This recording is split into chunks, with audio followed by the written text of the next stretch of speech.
Hello, and welcome to Nostalgic Medicine, where we take a look at fascinating stories about the history of medicine and healthcare. Today's video will be on the history of Ebola. So the largest ever Ebola virus outbreak occurred in West Africa during late 2013 and early 2014, and it dominated the news headlines while it was going on, and it definitely felt like it was a doomsday scenario as the world was experiencing a highly transmissible disease which killed roughly half of the people it infected and had no cure. But luckily, just as everyone thought that Ebola was about to spread to the rest of the world, it went away almost as quickly as it came. And I want to show you in this video, which I'm sure many of you have been wondering, is where exactly did Ebola come from? How did the world seemingly defeat the virus? And to finally answer whether Ebola can once again come back.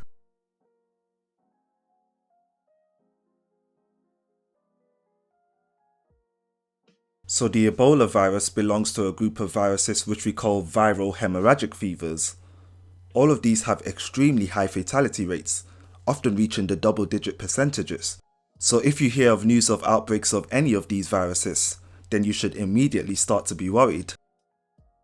As the name suggests, these diseases generally start off by giving you a fever and other flu-like symptoms, but then after a few days or weeks, you'll start to bleed or bruise from anywhere your body can bleed or bruise from, which inevitably leads to death from excessive fluid and blood loss.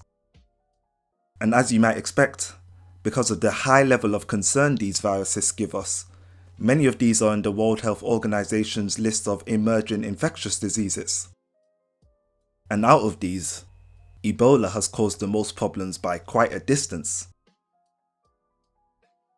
So the Ebola virus first emerged in 1976 after two outbreaks in two African towns, one in South Sudan and one in Congo nearby the Ebola River, which is where the virus gets its name from.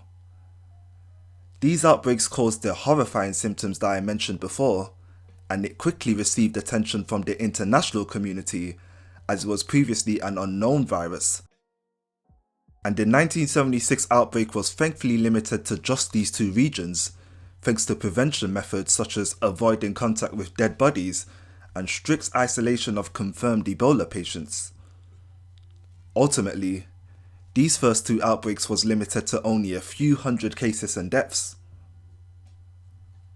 But the thing about Ebola is that it's a zoonotic disease, which can live harmlessly in bats, but then it occasionally jumps into humans and then can spread via bodily fluids to other humans. And that has unfortunately meant that between 1976 and 2012, dozens of Ebola outbreaks occurred, causing over 2,000 cases and over 1,500 deaths in total.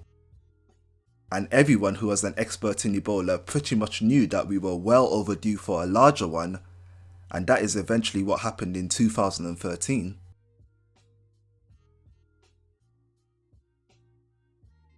The 2013 epidemic began in December 2013 in a small village in Guinea, and unlike for COVID-19, we actually have been able to trace who exactly patient zero was, a 2-year-old boy that was playing in a bat tree who would unfortunately die from Ebola.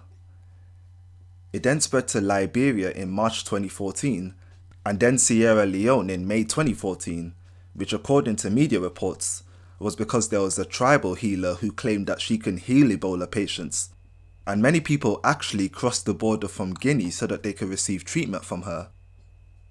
This tribal healer was reported to have died of Ebola as well.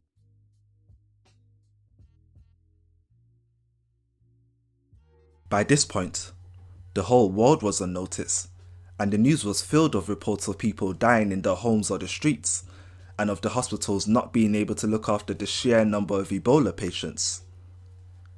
And this of course meant that other countries were on high alert, and did things like impose travel bans from West Africa, as well as send aid in the form of money, hospital equipment, and health workers. However, the spread of Ebola was prolonged by the fact that many people in these rural areas did not have experience in disease prevention. For example, the funeral practices involved close contact with the deceased, which was a breeding ground for the virus to spread.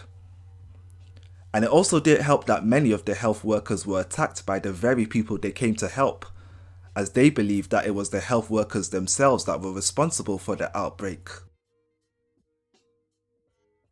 The virus did also reach other countries like the UK, USA, and Nigeria, but was only limited to a few dozen cases, thankfully, and by late 2014, cases did start to decrease in the three main epicenters of Guinea, Liberia, and Sierra Leone, with it officially being declared over in mid-2016. At the end of all of this, there were 28,646 cases and 11,323 deaths. Now I know this doesn't sound like that much, especially when compared to the millions that COVID-19 has killed, but if you scale it up and compare countries when adjusted by population, you'll see that Liberia, the worst hit country, had a similar death rate to what South Africa had for COVID-19, which was one of the worst hit African countries. So this makes it quite clear that Ebola did have devastating consequences for these three West African countries, and indeed, the rest of the world got quite lucky.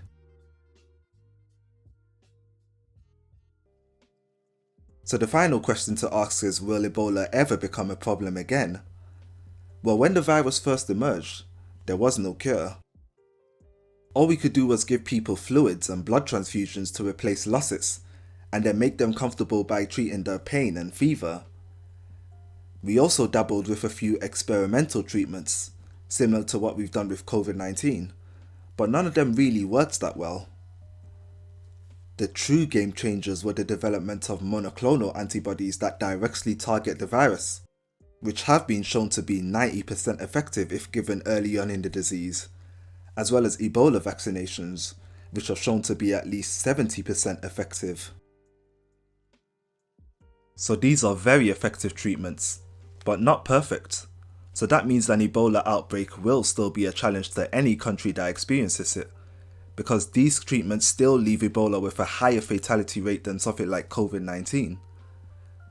And indeed, Ebola does and probably will continue to emerge out of its bat reservoir and into humans, with the most recent one being reported just last month. And let me give you one last scary thing to think about. Researchers believe that Ebola largely spreads through direct contact with bodily fluids like blood or vomit, but there have been studies where monkeys have been successfully infected with aerosols containing the Ebola virus in carefully controlled laboratory conditions. And I'm sure we've all learned over the last few years just how well an airborne spreading virus can infect people. And the likelihood of a highly airborne Ebola outbreak has been said by experts as being improbable, but not impossible.